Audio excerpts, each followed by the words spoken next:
Good morning. It is 6:33 a.m. on Wednesday, February 3rd, 2016. I'm Christiana Ellis and I just got up. This is 5 more minutes. I cannot shake this cold or whatever it is, you guys. Ugh. Ah, yeah, so it's like I just kind of keep trying to plug along, but it's just like that was a really good impression, you guys. It was just like that. Uh, so, yesterday I watched the third episode of the TV show for The Magicians on Syfy.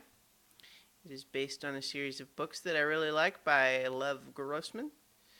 And I'm liking it so far. It's having read the books, it's interesting in that a bunch of the story beats feel a little bit rushed, not just like they're kind of in slow motion or not, excuse me, not slow motion, fast forward, like the opposite of slow motion. I feel like we're getting to some of the plot points faster um, in the show, and it feels like it's in a little bit of a hurry, and that's on top of also deciding to include what's going on with Julia. Um, okay, in the show, there's basically two protagonists that are separated but know each other, and their paths cross here and then. But they're mostly each doing their own version of diving into the magic world. In the books, we really only followed Quentin in book one and then got caught up with a flashback for what Julia had been up to in book two. In the show, they're cutting back and forth, which honestly I think is a great choice for the show. But despite adding that extra material, it still feels like they're kind of churning through plot points at a pretty good clip. Um, when I think they could maybe be taking more time with it. But I don't know. I don't know how they wanted to pace the overall season. We'll see. I'm just a little bit concerned that they're going to get all the way through half of book two in season one. And since there's only 3 books, they're going to cheat themselves out of source material, I think. But we'll see. In any case, I like the cast a lot. I think there's a lot of really great picks for the various characters in it. I think the the idea of having part of what I like about the books as well as the show. The show is touching on it with a little bit less depth, but that's to be expected, especially when it's only 3 episodes in. But one of the big things that's interesting about the books is the idea that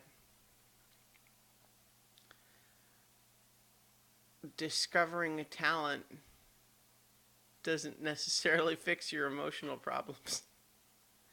You know what I mean? Like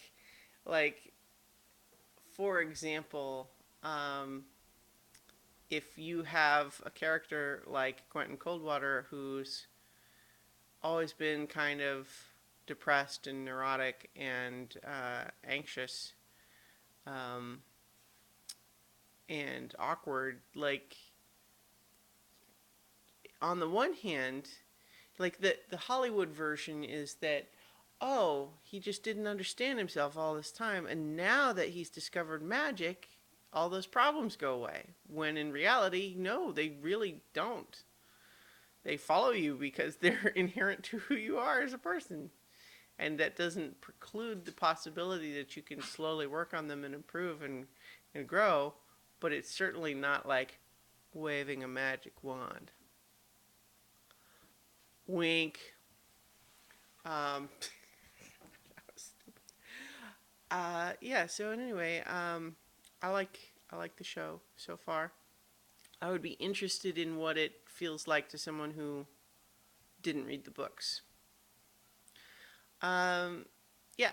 So the other thing that I'll mention just briefly is that a game called Crypt of the Necrodancer, which I played a bunch of on PC already, is now available on PS4 and PlayStation Vita.